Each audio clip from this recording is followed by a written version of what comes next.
Hi, I'm Alex with Covered Bridge Outfitters. Today we are tying a Clouser Minnow. Weather's pretty cold outside, still steelhead fishing, but right now we are preparing for our smallmouth season, and one of our most productive flies right here is our Clouser Minnow. So to tie this fly, I will be using Ahrex SA 222's size 6 streamer hook, lateral scale in dark blue, got some hot orange dumbbell eyes, size medium. Pretty cool color of bucktail. This is pastel minnow blue, one of my favorites. You can also use chartreuse and white, but today we are tying blue, and that brings me right into the white bucktail. So we've got our hook in the vise here. I am tying with, again, Vivus 140 in pink. We're gonna start at the eye of our hook, working back about a third of the way to our bend.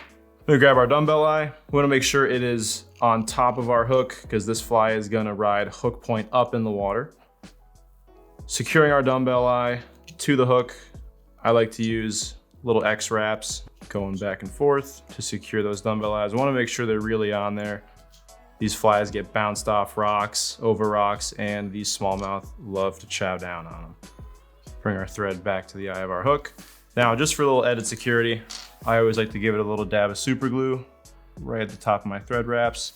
Cool trick with this Loctite, use a little saliva, put it on there, dries that super glue almost instantly.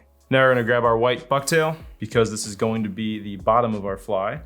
When you're selecting fibers from your bucktail to use for a Clouser Minnow, you wanna pick them up at the top of this bucktail. Those fibers are gonna be less hollow, a little thinner, and they're gonna stay straighter when you tie them on. So to get that bucktail on, hold it at an angle towards the eye of your hook, a couple loose wraps, and then some tight wraps to secure it. Wrapping back to the base of those dumbbell eyes. Now we are folding that white bucktail over our dumbbell eyes, going behind the dumbbell eyes, giving it just 2 wraps to secure it. Then we're gonna go with wide open wraps back towards the bend of our hook. 1 wrap at the back to secure, and then again, wide open wraps coming back to our dumbbell eyes. And then we are going back towards the eye of our hook. That is the belly of our Clouser. Now we're gonna flip this upside down and we're gonna do the top. Next, we're gonna take our lateral scale. I've got 4 fibers here. Measuring them back to the tips of our bucktail. Secure those fibers in, fold them back. A few more wraps to secure.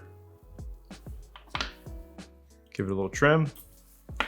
And there's our flash. Now, to finish our fly off, we're gonna take our top color, which is gonna be this pastel minnow blue. Again, picking from the top of that bucktail, we want those thinner fibers. Clouser Minnow does not need to be a very dense fly. Tie it sparse, which is how personally I like to tie them. So we're not using a lot of fibers here. So we got my clump of bucktail here. Again, going in at an angle, coming up, securing those fibers. And this time we are not tying them to the back of the hook. You're gonna leave them over, and we would finish our fly. A little super glue to finish it. Now we can take our scissors, sort those top fibers out, split them down the middle of our hook. And there's our Clouser Minnow. If you found this video helpful, feel free to leave a like, subscribe, and we'll see you on the water.